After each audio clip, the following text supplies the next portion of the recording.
Hey, Kim, how are you? Hey, Jim. Good to see you. You We're too. at it again. I want to first thank the audience and the folks who watched our two-part series on loneliness. The numbers are staggering. We're very, very excited on how many people have been tuning in and all the positive feedback and comments. And we have some critical comments as well, which we are more than welcome to address. And we appreciate those just as much as the positive comments because we can only get better hearing what everybody feels. So tonight we are going to cover a very hot topic. We're going to be covering toxic bosses and toxic work environments. And, I know a lot of folks have experienced this. Today we're diving into a topic that affects millions of employees every day. We could spend hours on this topic, but in this episode, we're going to top line what we feel you need to know. Again, we're just providing wisdom from our years of experience. I have two guests coming on in a few minutes, a middle management professional and a woman who dedicated her entire life to HR. So most people don't leave companies because of work. They leave companies because of their management or because of the people. Maybe you've experienced it. Maybe you're living it right now. That Sunday night anxiety. Do you remember that, Kim? Oh, Dreading Monday morning. I know a lot of people who did. And yes, sometimes when I had a boss like that, absolutely. You dread Monday morning. Absolutely. And that night before, you might as well work a 6-day week because you're in your head all Sunday. That feeling, no matter how hard you work, it's never enough. And today we're talking about why that happens, how to recognize it, and why it's not your imagination. I mean, it's not. You may feel like you're losing your mind when you work in one of these environments or for some of these people, but it's really not your fault. So, Katie, I'd love you to bring on Mark and Maureen.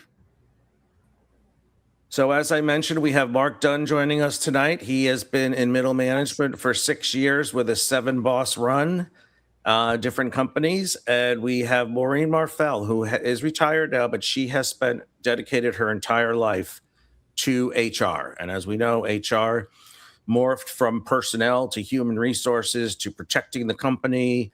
And so she's pretty much seen it all and experienced it all herself. So let's get going. So today, what makes our workplace toxic? Let's start with an important distinction. And I do want to clarify this because, not every workplace is toxic. And a lot of people will rest on that that narrative that, oh, my boss is toxic, my workplace is toxic. And sometimes it's just normal pressure. Or, we have to give some grace that, managers do make mistakes. And sometimes expectations are just simply high for the company because they're missing numbers. A toxic workplace is much different than a high demanding workplace or a place that's under the gun to hit numbers. When the unhealthy behaviors become the norm instead of the expectation, when fear replaces trust, when politics replaces performance, when employees spend more energy protecting themselves than doing great work, that's what I define as a toxic work environment or having a toxic boss. What do you guys think? Kim, what do you think? Well, it's interesting. I'm sitting here listening and you're talking about toxic bosses and the fact that your boss has a boss. You're talking about pressures. So unless you are up at the higher executive suite and your boss is the CEO or you're the CEO, I mean, every boss has a boss. So I was in leadership for 20 plus years, executive leadership in the last 6 years. And the higher up you go, the more pressure there is. And that's one thing I think people need to address and understand. And Jim, you're right. We're human. People make mistakes. But I think there's a place that you can come from in leadership that's a little bit different, which I think we'll talk about. Yeah, we're definitely going to get into a lot of stuff and a lot of characteristics of toxic bosses. And sometimes it really doesn't matter what level they are in the company. I mean, they could just be the first time in management and they could just be so insecure, so out of touch or inexperienced that they don't even realize what they're doing. Mark, what's your read on that? Yeah, man. Hey, thank you so much for having me on here, Jim. I think so much like toxic environments and workplaces, things like that, it's such a hot topic out there, right? That gets thrown around by reps that feel like, hey, their environment's demanding of themselves. It's a buzzword out there, but I think so much of it comes down to communication and trust, like you talked about at the very beginning. How effective is your communication from person to person? Because ultimately you're dealing with people, and people make mistakes. People have to have trust with each other. If they don't have an open line of communication, you can start to fill that gap of non-communication with saying, hey, this is toxic because people aren't talking to me. They aren't telling me what I either want to hear or what I need to be told. And they'll fill that gap with the buzzword of this is now a toxic work environment. Right. True or not. Right. And how about you, Maureen? Oh, Tell us God. some of your thoughts on this. I've gone through so many transitions with human resources. Going back in time, I was with a fantastic company that helped me grow as a woman. I actually had good bosses, male bosses, who got me into management after so many years. And you know how they did that? They listened to me, they talked to me, they saw what I could do. That's the key, isn't it? And it rarely happens, especially before I left and retired. I saw more and more where bosses were not listening to their employees. They were not giving them the training they needed to help their growth. And that's so key, because you can be a very successful company if you do that. Even the nonprofit world, I used to go do training for nonprofits. And the key was, are you listening to your employees? They can't make very much money in a nonprofit, but they love what they're doing. Right. Enhance that. Make it real for them. Let them grow. Send them to school, to classes, to training. But you very rarely saw that in the last 5 years that I was in HR, and that really concerns me. And I think, how long ago was that? I left in, in 2023. Time is Okay. so fast.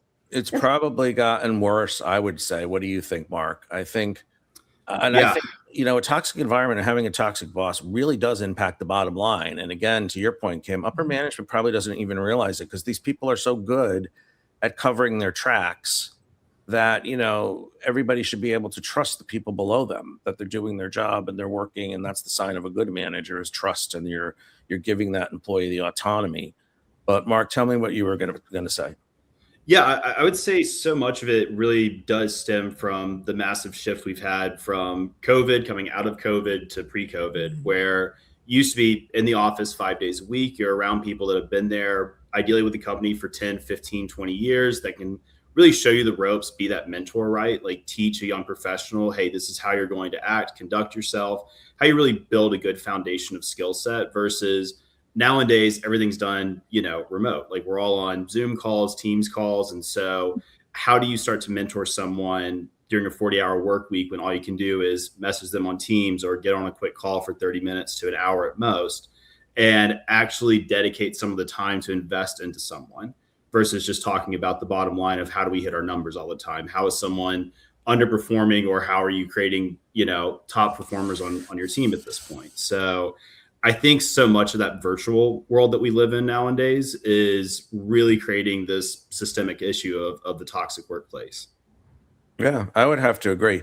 Hey, Katie, let's go ahead. We have a video I'd like to play. It's the 5 signs that you are in an emotionally toxic workplace. And I like this video a lot. It's short, it's sweet, and I think this guy hits the nail right on the head. Go ahead, Katie. 5 signs you are in an emotionally toxic workplace. Number 1, you're treated like a robot. There's no regard for your well-being. You're expected to push through exhaustion, hide your feelings, and never question anything. Profit is the only thing that matters.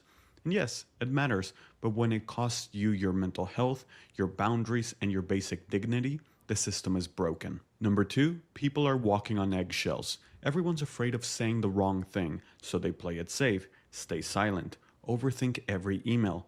One misstep and they're excluded, criticized, or written off. That's not professionalism. That's a culture of fear. Number 3, the gossip never ends. It's not venting, it's survival. People use it to shift blame, stir drama, or stay one step ahead. And leadership either ignores it or quietly rewards it. Number 4, favoritism and nepotism. You could be doing excellent work, but if you're not part of the circle, it doesn't matter. Meanwhile, someone's cousin shows up late, puts in half the effort, and still gets praised. It's not just unfair, it's demoralizing. Number 5, no accountability. Mistakes happen, but no one takes ownership. The same people keep messing up, and the consequences always fall on the wrong ones. Over time, that kind of culture doesn't just break teams, it breaks people. You know, I have to agree with that 100%. I've worked for a lot of major corporations in my career, and I've worked with some really, really good ones. But then I've had a couple sprinkled in there that were toxic for different reasons. But you know, I've been in environments where every single one of those points that he just made, I have witnessed. Um, how about you, Kim? Have you seen those 5 points in any place you've been? I know you spent most of your career in one company. Actually, I didn't. I crossed many companies over my career because I was in technology, but I was at the last company for 14 years. Oh, that's so what that I'm was thinking. quite a I'm bit. sorry. There is a difference too in company size. One of the things I noticed, I got certified as a leadership coach. And so after I left that big company that I was at for 14 years, I consulted for small companies and I called it Workplace Vibe because it was all about employee engagement. Because if the leaders don't realize that if you have good employee engagement, strong employee engagement, well-trained employees, your bottom line is going to be there. Your profit is going to be there. And that sometimes is hard to get across to smaller companies. But back to the bigger companies, it is difficult because the company I was at was a multi-billion-dollar organization. It was a large organization. And you get decentralized, right? And so it's like you might have a different kind of culture on the West Coast versus the East Coast. And there's just a lot of different elements, but I have, and sales versus operations is another different animal in a company. And I think, Mark, you were talking about this because when you have that quota driving the sales organization, that's a whole different topic. And you will find bosses that are yelling and screaming and slamming doors and throwing tantrums. And it's like, my goodness, I thought I was working for professionals here. So my answer is it runs the gamut. It runs the gamut. I'm gonna agree and disagree a little bit with that. I don't think it matters the size of the company because you can have one of the largest companies and you can have two sales teams on the same floor, and one is run, like you said, you have a manager screaming and swearing and slamming doors, then you have another one praising and coaching and training, developing their people. And those teams could be right next to each other, whether they're in the same building or a floor apart. So I think what happens is the bigger the company gets, the more opportunity these silos can form that go unnoticed until it's raised to HR.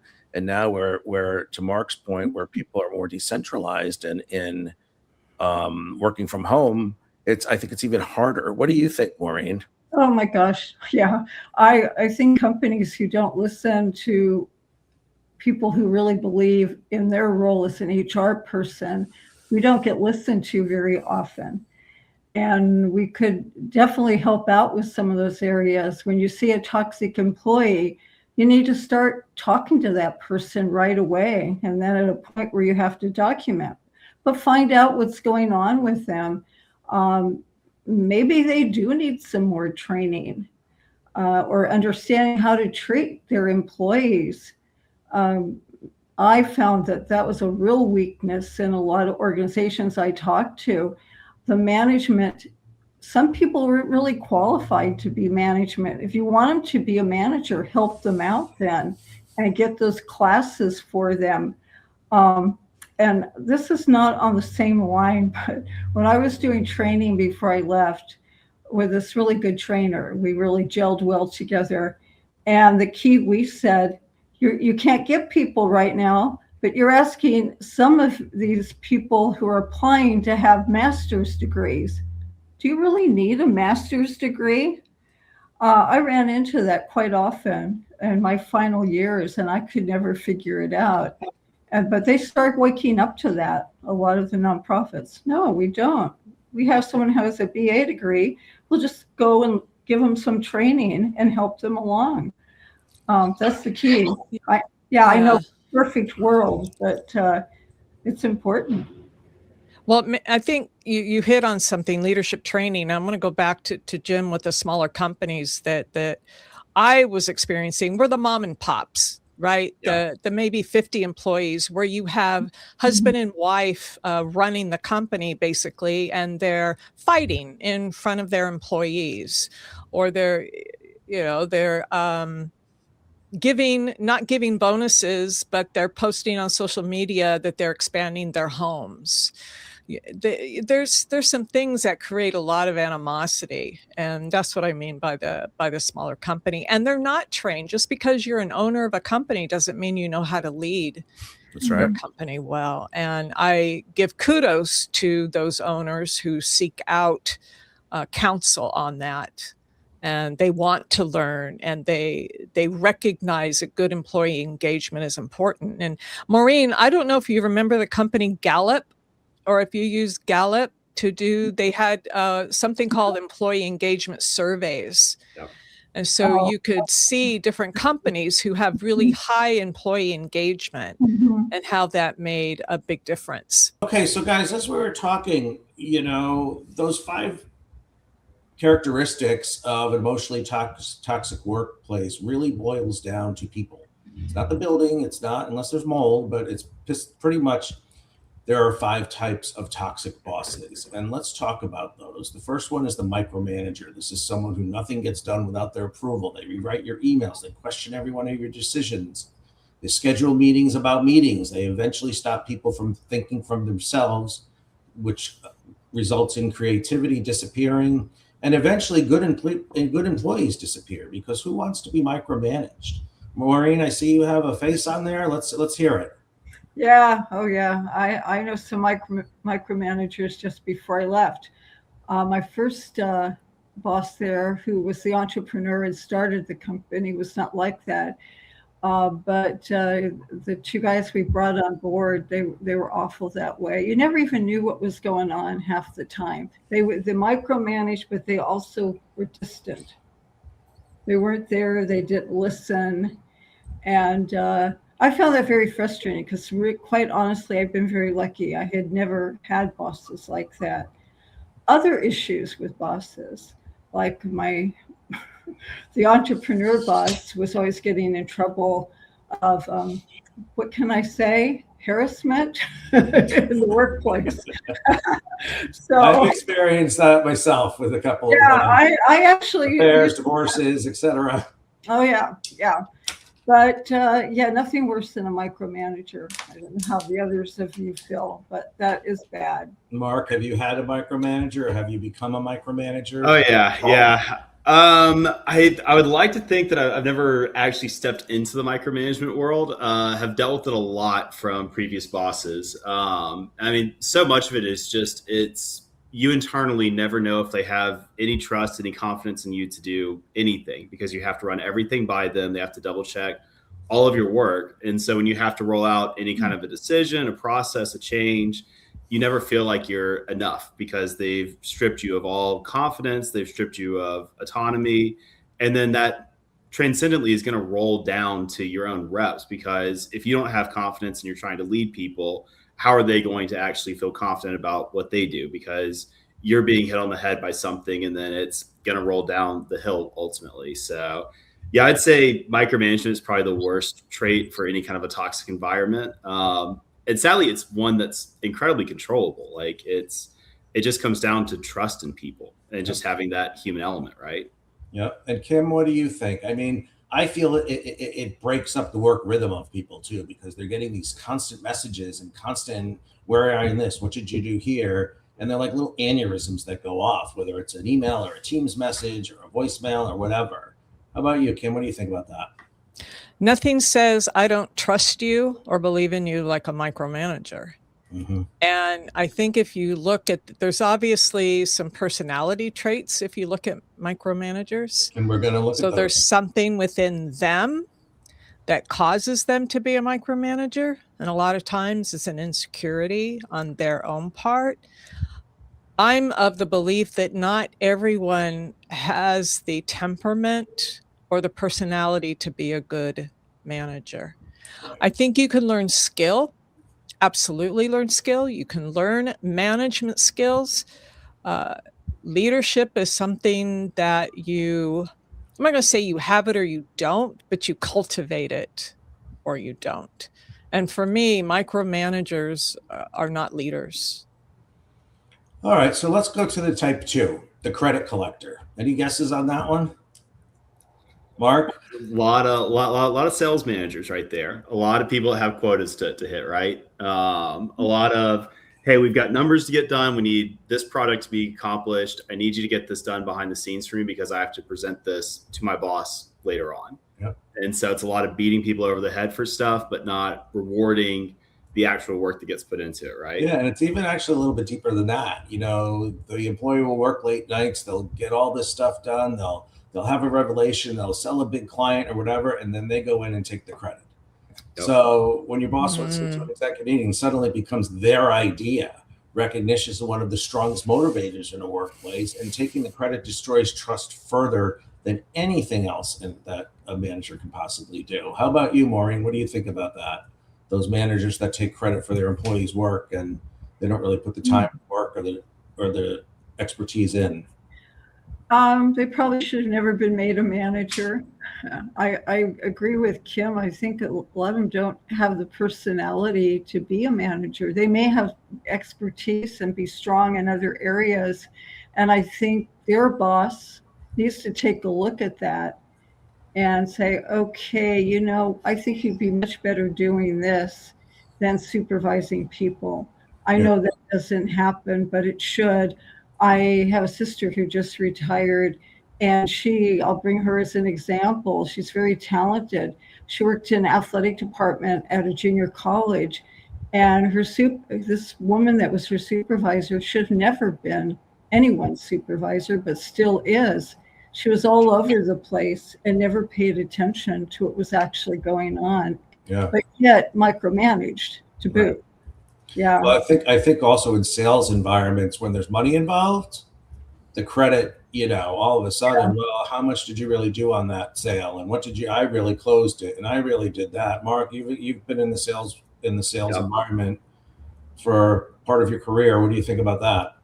I mean, I think to both Kim and Maureen's point, like, not everyone makes a great manager, a great leader. Just because you're a top performing rep doesn't mean that you should innately go lead people because you're good at doing your individual job. And I think so many of those individuals get promoted into it and then they struggle to lead people, but they still know how to do the rep's job. And so that creates a lot of the credit collector type mentality of, I'll do the work for you, I'll close the deals for you. But behind closed doors, they're bashing their reps or saying they're not doing X, Y, and Z because they're doing all the work for them. But they won't look in the mirror and acknowledge that I'm not actually training these people. I'm not enabling these people to go perform at the level they need to, because part of it is you're a micromanager. Part of it is you're now this credit collector type hat that you're taking on and off because you don't trust people ultimately because you don't know how to. Right.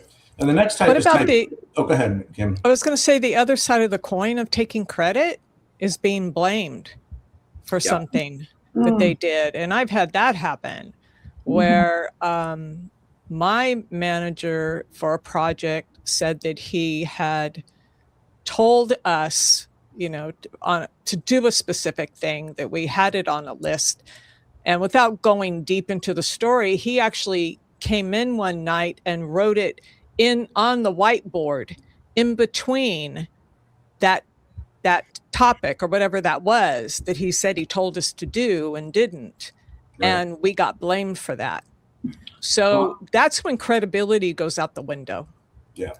And I think there's a lot of these managers in this environment today. Let's speak about today's job market or employment. I think a lot of people are operating out of fear.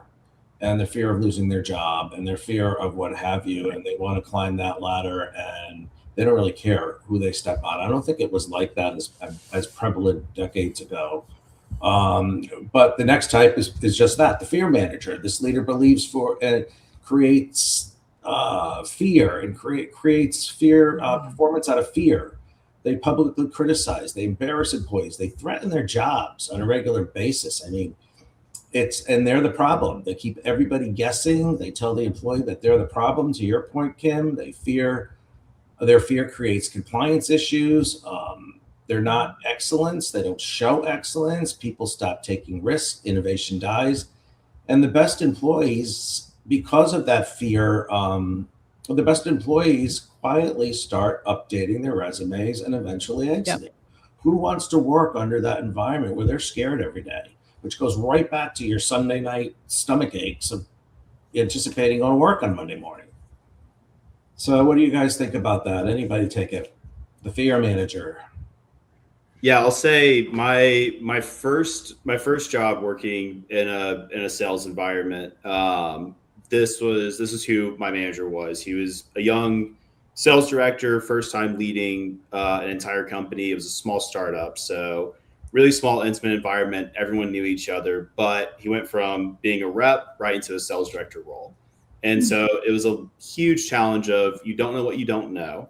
And he took the environment that he came from, applied it to our environment. And it was a lot of meetings of belittling people, cussing people out. You know, why aren't you doing better? When we closed the deal, it was, well, where's the next one coming from? Versus taking a minute just to build up the confidence and still, you know, momentum into people. And, you know, basically it became an environment of, if you're not making a lot of money here, then why are we staying here to work under this individual? And so you had a ton of turnover happening very quickly because people weren't inspired to come into work under this person. Everyone started showing up. It was like, we just want to collect our paycheck at this point and just survive enough. Yeah.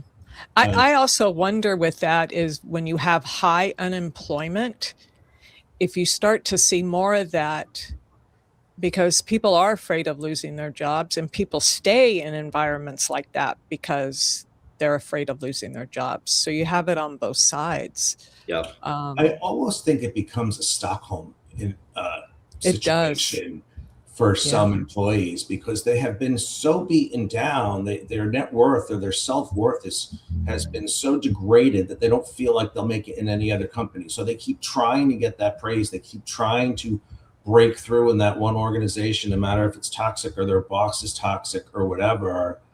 But they have been beaten down so hard, they're debilitated from leaving. And I don't know, I have kind of witnessed that a couple times. And I think that is the worst type of manager who's leading by fear. And we see that in the government. We see that in clergy. We see that in a lot of different industries right now.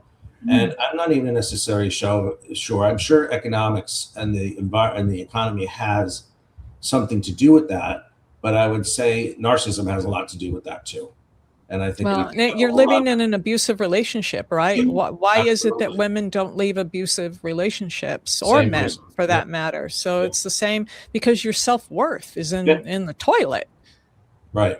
But regardless, I think we're going to have a lot of sociopaths in corporate America. People who just don't care about other people and they care about themselves and they care about their numbers and that's it. What do you think, Maureen? I didn't work in high tech, but I watched my husband and I really believe it took his health away. And they moved him, he moved around so much. That's how you survived in high tech and achieved. Right. You don't stay at company. People used to stay at companies. For the first company I was at, it was such a positive environment. You didn't want to leave it, but you hear about that less and less, don't you? But it was her watching my husband, but he was good at what he did, but he was moving around too much. And then they got really toxic. They had, well, I guess I shouldn't mention names, but everybody knows who those billionaires are, right? We all know. My brother also got into tech. He was in aerospace physicist, and then he decided he was going to go into tech. And he's worst environment. He would tell me about it. He was so brilliant at what he did, but they don't pay attention. They don't care. They'll just come and go. Let me ask you a question, Maureen. Did you have any of these toxic type of bosses come across your desk where you had to reprimand them or terminate them or have a lot of complaints on that? Was that your area of HR? Or? When I was in a company HR, corporate. not with the, not, that was more, I was a counselor. I really enjoyed that because these people would listen to me and take what I had to say. And I hope they took what I told them on how to deal with their employees. I'll tell you, in the workplace, and I think you probably all know what I'm talking about, someone would come to me about harassment. I would listen. I would put a plan in place for them. I go talk to their boss and well, sometimes it wasn't their boss I would talk to, but a person who was like VP of HR or even the CEO, and put a plan together. But I had a hard time getting them to follow up on things, upper management, and really paying attention to it and helping me document it if you wanted me to help your company not have liability. And that's why HR has gotten a bad rap over the years. Some people shouldn't go into HR, but like it's changed a lot. every other job. But it was hard to see or hear that because people will now say, oh, well, HR is just on the corporate side or for the company. They don't care about us. And for me, that's hard to hear because I really was with a company that believed in really working with employees. Right.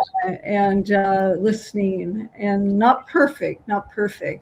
And I go back several generations now, and I just remember not paying attention to a lot of stuff in the early days and treating women very poorly. Right. And but I always called it going through the school of hard knocks back when. I don't know how Kim ever. Of course. Well, that brings us back to the next one, the number 4, who is the favorite player. And I think a lot what we see in these companies where we went back to what causes a toxic environment is basically when toxic behaviors become normalized.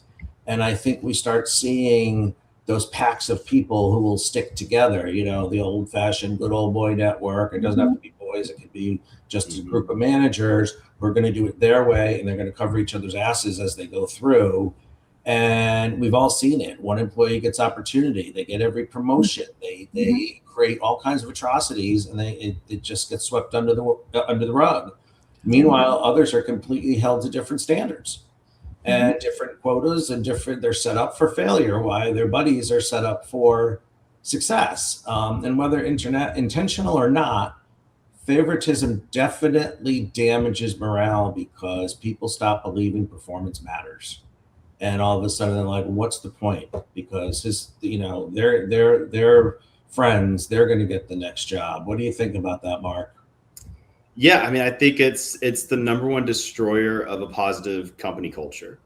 I've seen it happen at every sales company I've worked at, where once you have your top 2-3 performers, they get all the leads, they get all the opportunities, they get to go to the shows, they can come in late, they can leave early, but because they're making money for the company, they're untouchable. And they can play by a very different set of rules. And then when you have an underperforming employee that's doing everything right, but just can't hit numbers, and you have to end up, firing that person, there's a lot of challenge among people understanding, why is this person being fired for things that this top performer's doing daily over here? And is it just a numbers thing, or is it a personality issue? Right. And Maureen, did you often find when people would complain to the HR department and they would go in and they would talk to the counselors and they would say this, and this is going on? Did you ever work for a company where they start building a case or put a target on that person's back saying, well, this person's going to tip the apple cart. We need to push them out? Because that happens every day in corporate America. Oh, I'm happy to say that I never really ran into it being that awful. No, I didn't run into that. No, and especially the nonprofit world, I think people just needed to be trained better. Supervisors of seeing the signs and paying attention to it, bringing training in. We did get rid of one person with my corporate company, my main company that I was with. We had enough information to go on to ask him to leave. So everybody did their job on that, documentation, counseling, what have you. And it became pervasive. So we asked him to walk out the door. I would say no, I did not find that in my environment. Well, I think you're lucky. How about you, Kim? I personally have not experienced anything like that, fortunately. No, well, Um, not personally, but have witnessed it with other employees or other people in the organization. I haven't seen it, and maybe You're that's not? just I got lucky. Yeah. Yeah. How about you, Mark? You hear Yeah, about no, it. it like I said, it happens very, very often in my world working with different sales companies. One of the more interesting situations I remember is, there's different technologies that can record calls and everything, and reps get exposed to it. And the hardest meetings I'd always have is a rep coming to me and saying, "Hey, this individual is saying all this stuff that you're telling me I can't say. I've got 20 calls here proving like this is how they're getting sales. Why can't I do this?" And now we're having a conversation about integrity and ethics. And it really puts a lot of pressure, I think, on the manager of like, where is your moral compass at? Like, how much do you want to bend the truth to be able to get the sell, have people hit numbers, or are you going to teach them the right kind of fundamentals for accountability to do the right thing, whether it's going to create the numbers they want or not? And I think those are the hills that people have to decide if they want to die on or not. But that really tests a good manager a lot of times. Yeah. And that brings us to number 5, the gaslighter. And, the gaslighter is perhaps the most dangerous of all. You remember a conversation, they insisted it never happened. To your point, Kim, they go in and insert things on the whiteboard. You Right. receive conflicting directions, or worse, they give different directions to different people. Their favorites get one direction, where the people they don't care for get a different direction. Later, they tell you that you misunderstood, and you're nuts. No, that was never said. That was never done. Over time, people begin questioning their own memory, their own judgment, and even their own competence. I mean, they really do start feeling like they're losing their mind with a manager like that. And that can even have lasting effects on confidence and well-being. And often, in this environment can lead to post-traumatic stress, which we didn't hear about 20 years ago or 30 years ago. But, that's a big thing now. When people leave companies, they need time to decompress. And the younger generations too, they're coming in and they're only anticipating staying in the job for 2, maybe 3 years, but they've been conditioned that you have to move out to move up.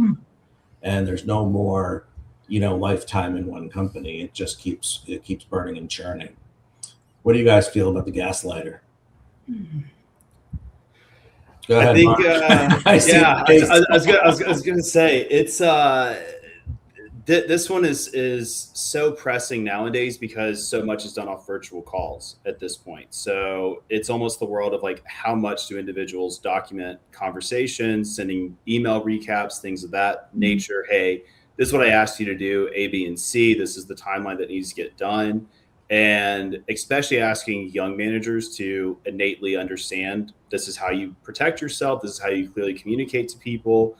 It's not being taught consistently. It's almost like until you make the mistake for the first time, do you learn, hey, this is how you protect yourself from doing this. And this is how you clearly communicate to your reps, to your teams. This is what we need to have done. Because then it just turns into a bunch of hearsay. Well, hey, I told you to do this. Why didn't you get it done? Well, I didn't actually remember you telling me that, or I misinterpreted that, or I didn't hear you right. And now you're fighting over, why does this person have disgruntled feelings towards me? And then it turns into a whole gaslighting situation. Right. And I think one common thread that runs through all five of these types of toxic bosses is intimidation. I mean, each one of them are operating through intimidation. And Katie, you're going to play a video now that how to handle someone who is trying to intimidate you in the workforce, who is your superior. How to handle someone who's trying to intimidate you. Number one, if somebody's trying to intimidate you, I want you to look bored. People who intimidate get a thrill out of exerting dominance, but when you act disinterested and you blink slowly and have this face of, I could not be any more unimpressed by what I'm seeing right now, they know not to go to you again for that satisfaction in the future. Number two, that means we're going to delay your response time. When you can wait to respond to their intimidation, it puts you in more control and makes them sound more needy. You will always sound more in control at second 10 than second 1. Remember, knee-jerk reactions, that's exactly what they want. Number three, we're going to use phrases that shut it down. For example, were you trying to sound intimidating? Or, one of my favorites, was that supposed to be dramatic? These are phrases that you're going to say, that intimidation, it's not going to work here. So try that and follow me. That is, I should have introduced him first. His name is Jefferson Fisher, and he's awesome. He's a trial attorney out of Texas, litigator, and he has a whole series, and you should look him up. He is really, really, I have followed him for several years now, and I really believe in everything he says. He has full shows, but most of his shorts are all that quickly, telling how to just change your communication and deal with narcissistic people and toxic people and you name it, and how to just shut them down. And I have used some of his words and his language in personal relationships, in professional relationships, and they really do work. They really do work. So I definitely encourage you to look at his podcast and take a look. You won't be disappointed. All right, Katie, let's talk about toxic bosses versus great bosses.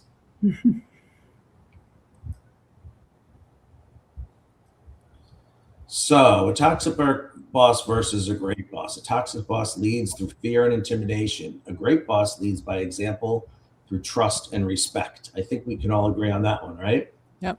We've all seen that. And it's just as easy to lead by example as it is to be toxic. I think it's more work to be a toxic boss, but that's just me. Yep. A toxic boss does not develop employees to move up. A great boss coaches, trains, and develops employees. Comments on that? Absolutely. The correct thing to do is to coach, train, and develop your employees. Yep, absolutely.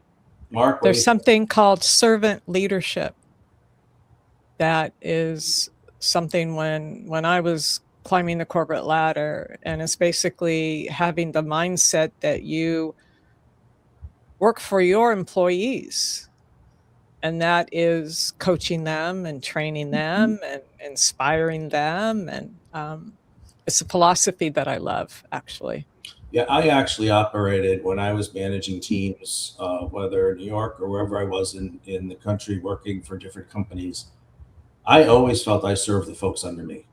And if I would be there for them on anything, and I would fall on the sword for them if I had to, or what have you, because that's the job of the manager. I mean, but then these toxic managers, they don't care about their teams. They care about themselves and moving up and whatever they're working on.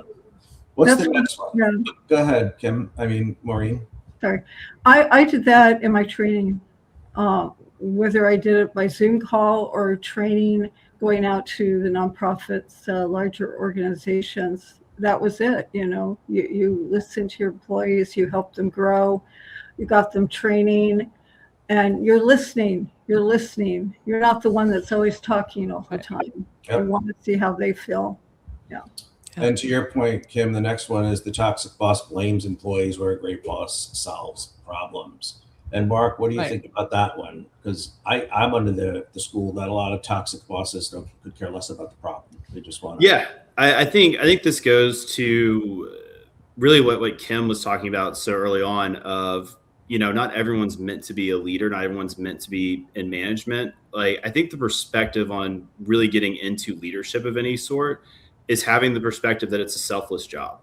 Like, you're not there to glorify yourself anymore. You're not there to put yourself above others. You're there to help everyone else.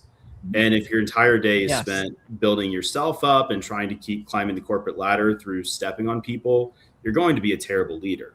Like, you're there to inspire and develop your people that are under you. Like, that's what's going to raise you up. And so I think so much of, especially young managers, I'm not that old yet at this point, but I've seen it happen all around me where people don't get rid of that individual performer type mentality when they step into leadership. The leaders don't understand that if you do that for your team, your whole team looks better, and in turn, you look better. It rises to the top. I mean, everybody should rise with the tide together. That's how I've always. Right. Yeah. It's this next one is a hoot. I don't want to go political, but a toxic boss takes credit for everything good. Great job, everyone, especially me. I think we all know some people who do that. Right. A great boss gives credit where deserved, and the tide elevates the team. And I've always said that the tide rises together, so we need to help each other and work in unison and trust each other and build harmony. I have been in organizations where that's frowned upon. Where other organizations I've been where it's all about teamwork, and teamwork makes the dream work. What's the next one, Katie? A toxic boss plays favorites and creates division. Yep. And a great boss treats everyone fairly and equally. I think we'll all agree on that one, right? Oh, yeah. And stop me if you have any comments on any of these, just stop me and throw your 2 cents in. Toxic boss only cares how they look to upper management. That I think is spot on. And a great boss highlights everyone to upper management. Or again, It's called managing up, right? absolutely. Yep. Yeah. Yep. Next one, a toxic boss discredits or humiliates you in public. And a great boss gives you constructive criticism behind closed doors where someone can actually learn and grow from that. And the key there is what? Behind closed doors, right? Respect Right. is the key. Respect. Right. Compassion, That is one of the respect. worst things I have ever seen in the workplace, is a boss who would do that in front of other people. Yeah. Lack of respect. I think we see that all over the place. That is, yeah. So And I would say to that really quick, there's such a power in how someone conducts one-on-ones with their reps, their employees. Yes. Like, it goes back to talking about the dread of like the Sunday night before you go into work. And even for me, when I've worked in a really intense environment, like that dread was always having one-on-ones with like, oh my God, I've got to meet with my boss today for an hour on Monday. How's that conversation going to go? What are they going to bring up? Like, what are they going to berate me for this time? Because you never knew what the agenda was going to be. You didn't know what you should be prepared for. So you're trying to prepare for everything versus 2 or 3 things that you need to actually talk about, because you don't know how they're going to attack you that day. And so I think so much of when it comes to especially training people how to be good leaders, how to actually handle a one-on-one conversation, how to be prepared for that, how to set the right expectations, like that calms so many nerves for every single person in the room at that point. Well, yeah, imagine walking in and your manager says, how can I help you? Yep. What do you need from me? that's what I would say every single one-on-one I've done for 40 years. What can I do for you? What do you need from me? Yeah. It's a different mindset. That's what we always talk about in the human resources world. Yeah, exactly. What can I do for you? But again, we're going Yes. back to that micromanager who takes that one-on-one and says, you didn't do this and you didn't do this. And, Thursday at 3:00, you should have called this person and you didn't. You called them at 3:15. What happened? What'd you do with that 15 minutes? That kind of stuff. It's crazy to work under that, to be subjected to that. So the next segment, let's talk about the signs that you're in a toxic culture. I think we've kind of exhausted what the boss is all about. So here are some warning signs. People don't speak honestly in meetings. I definitely think that's part of a toxic environment. I'm going to run through my list and then we'll discuss. Employees constantly apologize. Turnover is unusually high. Good performers leave. Bad behavior gets rewarded over and over and over again, and those folks are usually protected. Communication is based on fear instead of transparency, and people are exhausted, not because they're working hard, but because they're constantly navigating changing office politics. And that brings us all the way back to the beginning on how manipulative this type of environment is, and how those behaviors may have started with 2 or 3 managers or employees, but now over time it has become the corporate culture. And the C-suite people might not even realize that, because there's such a good that fear of not talking in meetings, and that fear of losing your job, and that intimidation that the people in the ranks are living through. And they look at the stock and say, well, what's happened to stock? Or why aren't we hitting our numbers? And why this? But they never seem to go into that level, because they're relying on their one level above, who basically are covering up the sins of the level below that, and a level below that, and a level below that. So, and hopefully it's not rampant throughout the whole company. You'll find some quality people throughout. But what do you think, Mark, on that one?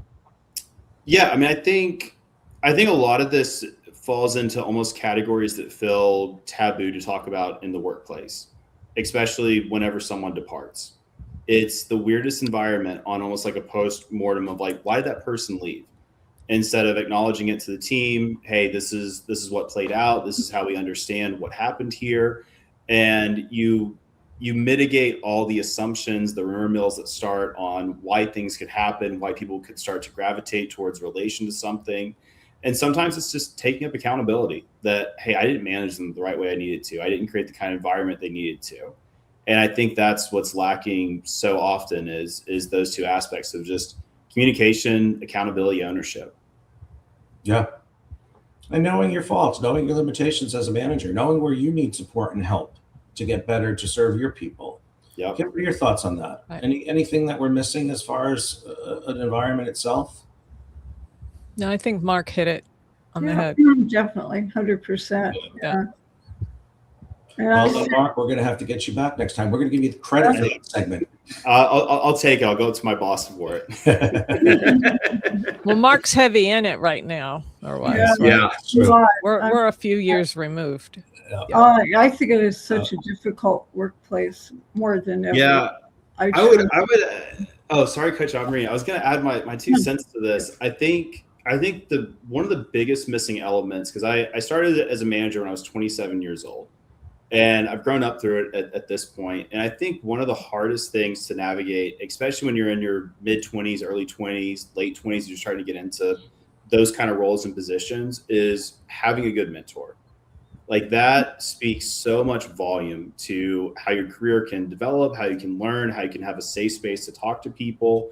Because as a 27-year-old, when I was in management, I mean, you want to talk about imposter syndrome just running rampant through my mind every single day. I was like, I don't know what I don't know. Like, I can listen to podcasts, I can read books, but like, they can only teach you so much. Sometimes you need to have someone that's got 25 years of experience and being in the kind of roles that you are, and teach you about the pitfalls, the downfalls. And like, I feel like a lot of companies I've gone to work for, they miss those elements so much. They promote someone to it.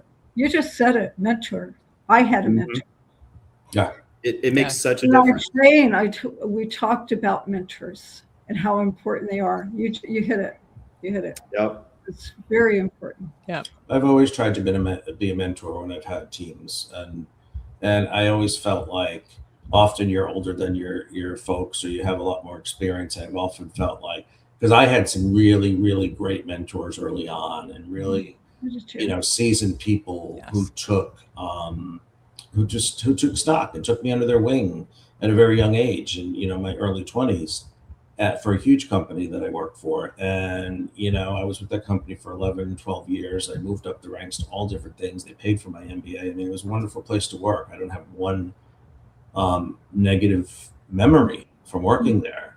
But what I did remember are all of these folks who mentored me and really cared about everybody else and really brought everybody through and up. And, no, kid, you're going to be taking this. You're going to have my job soon. Yeah, you need to know this and this and this. And they really believed that. It was just a wonderful place to work. And then you move jobs and you get stuck in a toxic environment. So it's kind of, you don't realize it. I think it's easier to go from a toxic environment than from a wonderful, a place that's just like Nirvana, like a wonderful place to work that respects everybody. And then you land in a toxic, and then you get back to that wonderful place, which is like going back to a day at the beach. And now there are some major hidden costs, not just monetarily for a company regarding toxic environments and toxic bosses, but companies often overlook that, the turnover. Toxicity isn't just a people problem, it's a business problem. And I really do think that, the upper level management and the C-suite people need to look at that. These surveys are all great and NPS scores are all, whatever, but that's not really telling people how they feel. I mean, I think the best CEO I've ever had in different companies are people who will walk around the building when they're able to and actually get down with the folks or talk to the people, or quarterly, if it's spread around the globe, they would just call a group of random people together and want to hear it, just want to hear what's going on. Organizations lose productivity toxicity and innovation, institutional knowledge, talented employees, when unhealthy cultures persist, leave. I mean, they just leave. They're not going to put up with it. Eventually they will leave. And there's a big hidden cost for those of you who are listening on your health.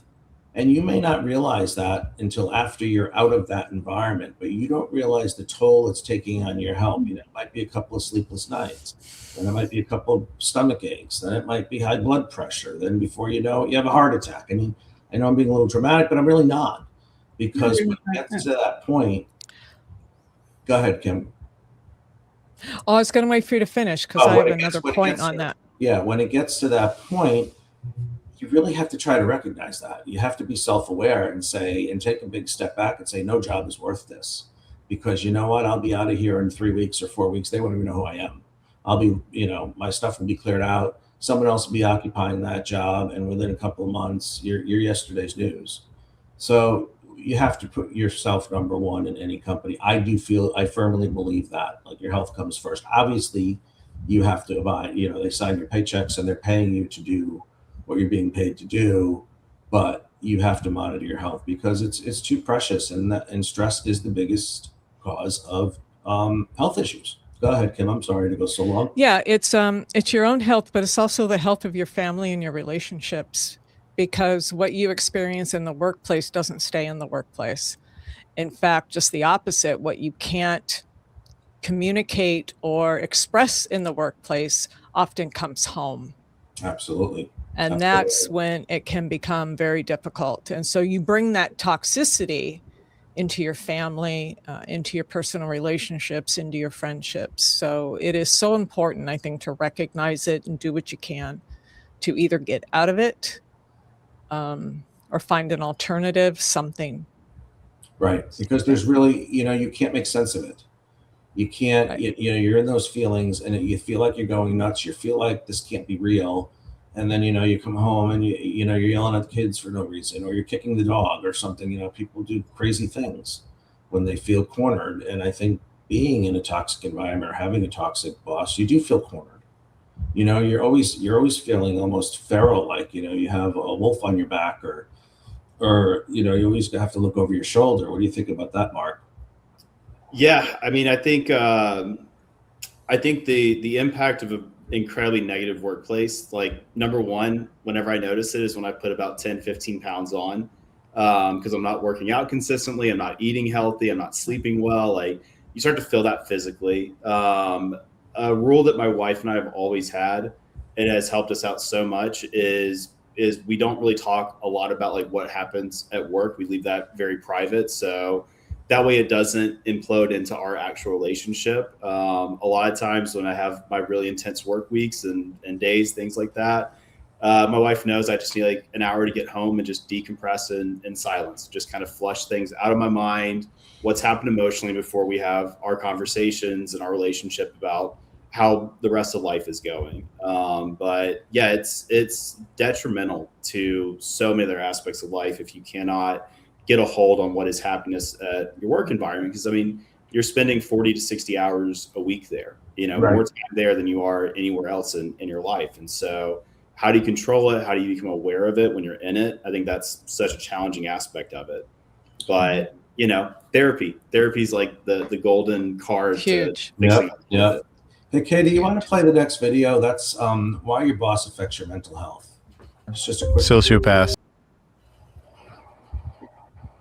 me and working for me before. The way that I've dealt with it is to send messages through people to that person as much as I possibly could. Everything was written on email. If they had a conversation with me, I would write them a follow-up email later of everything that we talked about. So they know everything they say. And even if it was mundane, they said, hand me that water bottle over there, and then we're going to meet next Tuesday. I would write them a follow-up email. Hey, glad I was able to get that water for you. We have this meeting next Tuesday. So their brain starts learning everything that I do with this person is going to be on record. Yeah.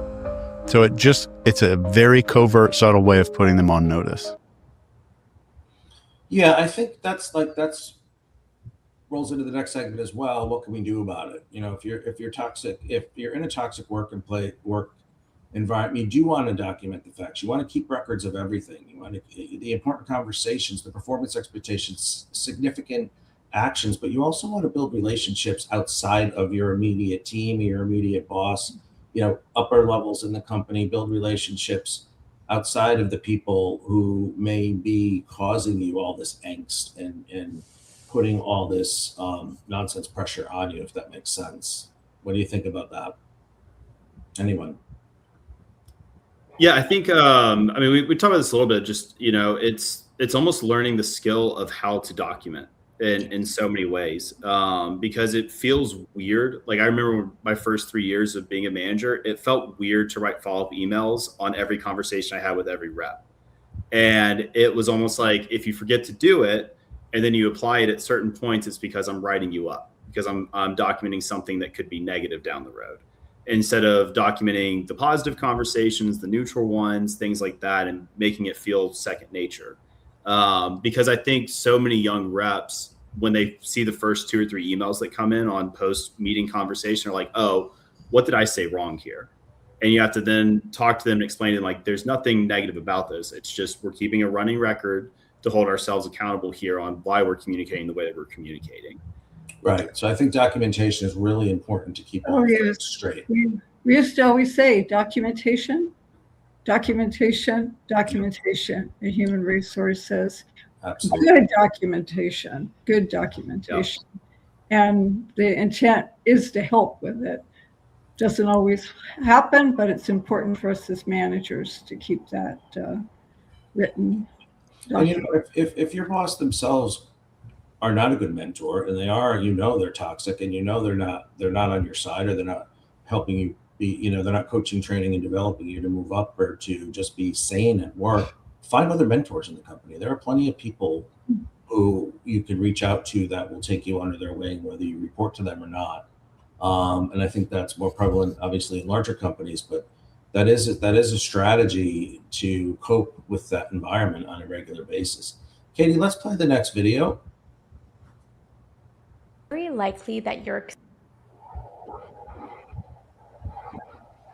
if you've had a toxic boss, it's very likely that you're experiencing PTSD effects from that experience. Perhaps you're struggling to really show up confident in a new job that's amazing with a great new manager. Or maybe you're walking on eggshells because you're worried about being reprimanded for doing something the wrong way. Or perhaps you're holding yourself back from really speaking up in this work environment because you're worried about how that will be received on the other end. Toxic bosses can do a lot of harm, and I never want that to stand in the way of what you're capable of achieving. Drop me the word toxic in the comments if this is something that you're struggling with so I can help. Go ahead, guys, take that one on. We touched on it a little bit earlier. I'm still going back to the last one, actually. Go ahead. Because I'm going to play devil's advocate just a little bit, as someone who was in leadership a very long time. I think there's a time and place to use that kind of documentation. And then there comes a time where you just have a conversation with your people and not have to document every little thing that happens, because why not just record everything at that point? Because you're not going to get an open conversation from people. I disagree a little bit with that last one. So I just wanted to make sure you mean that like physically record with like a tape recorder? I mean, you might as well. If what he's saying is, you're going to document every single conversation that you have with an employee, at some point they're going to feel like they're constantly being written up about something. So they're constantly going to be on guard about their conversations with you. I think that's just human nature. I think there's a time and place where you can just sit down and have casual conversations with your people. Well, I think I think you flipped the narrative there. That gentleman was talking about recording and documenting every conversation he had with his toxic boss. Oh, with his toxic boss. Okay, yes. I misunderstood that. Yes, not having conversations with your people, but having conversations with that, document everything they said, which brings us back to your other point about your guy writing on the whiteboard in between the lines saying, I said this to the gaslighter, that I said this and I did this and it never happened. So that video was more about how to manage your toxic boss. And okay, good. Well, I'm glad I clarified that, because maybe other people misunderstood it like I did. I actually do the exact same way, Kim, on like I would not write a recap email to someone having a conversation with me at like a coffee break kind of area, because that would be excessive, right? I think for me, whenever I send follow-up emails, it's based off of one-on-ones that I've had with my team, or if I've had a group team meeting on like, hey, these are directions off of it. This is going to be our running doc. I love using tools like OneNote, where it's a shared document where we're both writing in it, we're both communicating that way. Because I think, one, just from a time-saving standpoint, trying to write 20 individual emails in a week, recapping every conversation, that's almost counterproductive at that point for myself. Well, that's important because it brings clarity and it prevents confusion. And so I agree. Absolutely. Okay. Thank you. I just wanted to clear that up. No, that's great. That's great. I think that would actually create a toxic environment if it's like, hey, I got it coffee would. with this That's person where at I was this time, going. This is what we talked about. It's like, whoa, wait a minute. Yeah. Okay. Time out. Time out. No problem. Katie, let's play the video, How to Outsmart Your Toxic Boss. Why can one boss completely destroy your Why can one boss completely destroy your mental health? Because workplace stress directly affects the nervous system. A toxic boss creates anxiety, emotional exhaustion, self-doubt, and burnout over time. Constant criticism or unpredictability keeps the brain stuck in stress mode. That's why work stress follows people home emotionally. Sometimes the environment is the problem, not you. Subscribe to Psychology in Minutes for more. So we went a little bit out of order there. So the video you were looking at, Kim, that you were referencing, that was your strategy. That was your strategy on how to outsmart your boss, by keeping good notes, by writing all that stuff down, by keeping them on notice. Because eventually they'll know that you're documenting everything, and there's not much they can do about it except to realize that, you're not going to put up with it because you're not going nuts, and you're going to do that. Then we went into the health effects, and as far as PTSD. So, we've discussed it already. To protect your health, no job is worth sacrificing your physical and mental well-being. You need to know your options, and sometimes situations will improve, sometimes they won't. If you've made reasonable efforts, and you really have to look back on your own experience to address problems and the environment remains unhealthy, exploring other opportunities may be the healthiest decision, and maybe your only decision to protect yourself and your mental health is to move. And don't consider, leaving isn't a failure. You need to know when to leave. Your health is not worth the job, like I mentioned before. So if you feel like, it's really taking its toll on you, it's just not worth it. Go find something else to do, find another job. And in choosing a better environment where you can do your best work, take time to process what you went through, and don't be a walking wounded to your new job. Because when I was in the .com world, we had a policy, and I worked for a major .com back then. We had a policy that we would not hire folks from failed .coms. They were considered the walking wounded because they picked up a lot of bad habits. They spent a lot of venture capital money that they didn't need to. It was the wild, wild west. So, you don't want to ever take those behaviors or that negative experience to your next job. You want to be able to go into that next job with a clear head and an open mind, because it's not going to help you. It's just going to hurt you. So take some time, take the time you need between that. And like Mark said, therapy is always a great option. Anybody have anything else to add to that as far as the strategy or? No, I don't, but I'm going to have to leave you all because I'm going to go see a friend I haven't seen for a long time. And we definitely appreciate you coming on, and we're just about to wrap up. Thank you, Maureen. Thank you, Kim. Yeah. Nice meeting you, Mark. Yes, I it was a pleasure, this Maureen. Conversation with all of you. It takes me back in time.